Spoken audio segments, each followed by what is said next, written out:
Hi everyone, today is all about fitting everything around the engine on the firewall, etc.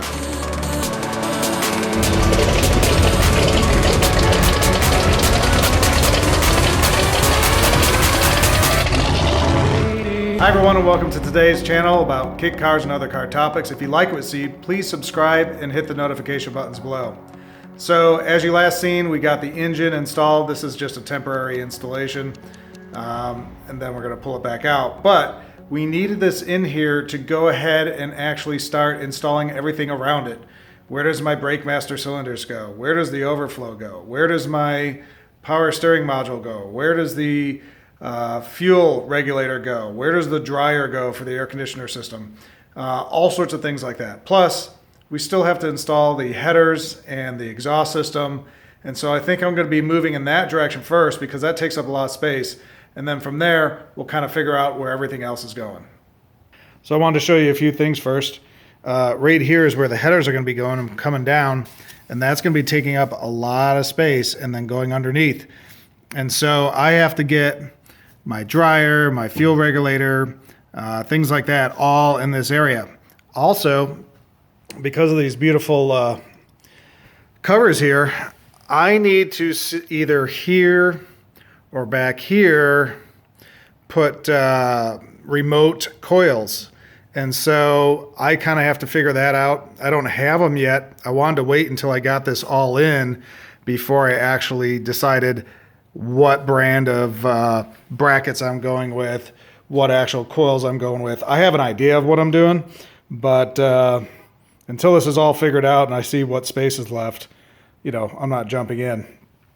And then we'll also be looking at, you know, what electronic stuff is going to go behind the dash or what's going to go in front of the dash. And the best part of this whole thing is that without any modifications, my power steering unit perfectly fits. So if anybody is doing an LS install with the power steering, they can be guaranteed that there's no modifications if they get the Holley 302, and I don't remember if this is 1 or 2, but it's in the links below, LS engine components, that you could check out which one I bought. I want to say it's the number 2, and it's the shallowest. You can see it goes from deep to medium, but then even after that, it even goes shallower. So this thing barely clears your piston rod bolts, but it is definitely worth it because I've seen people install their power steering units going upwards, which takes up a lot of space, almost gets in the way of the headers. Then you need heat shields, stuff like that. This is perfect.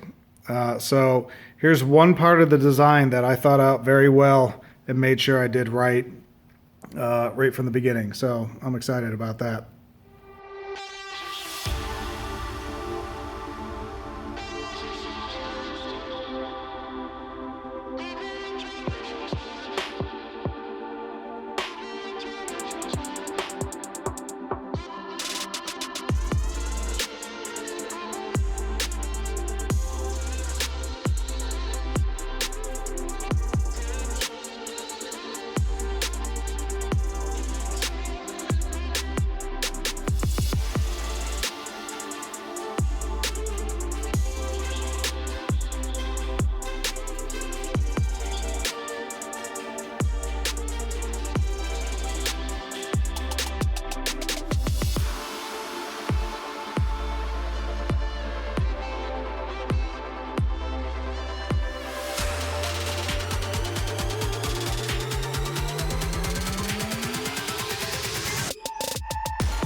Well, we have one of those moments where we wish we could go back 2 minutes in time and redo something. So here are my 2 holes for the master cylinder, and you could see that, plenty of room here to drill a big drill bit to fit our riv nut that's going to go in there. However, what you see line-wise here and what you see line-wise there, and it's probably because of this rounded end, the lines aren't perfect, if you will. I can't drill this, otherwise I'll be drilling part of the frame out.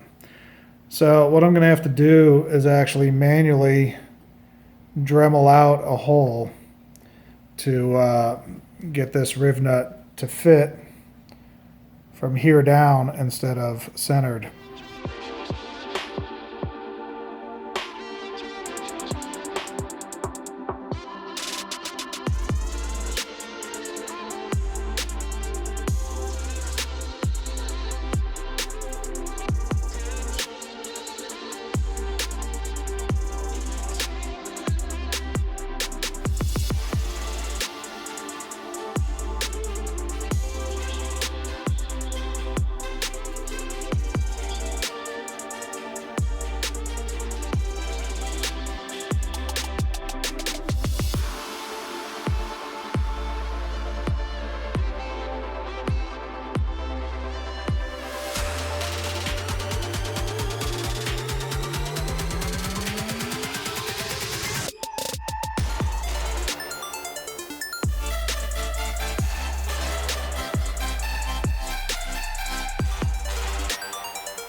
Well, our brake reservoirs took a really long time, longer than expected.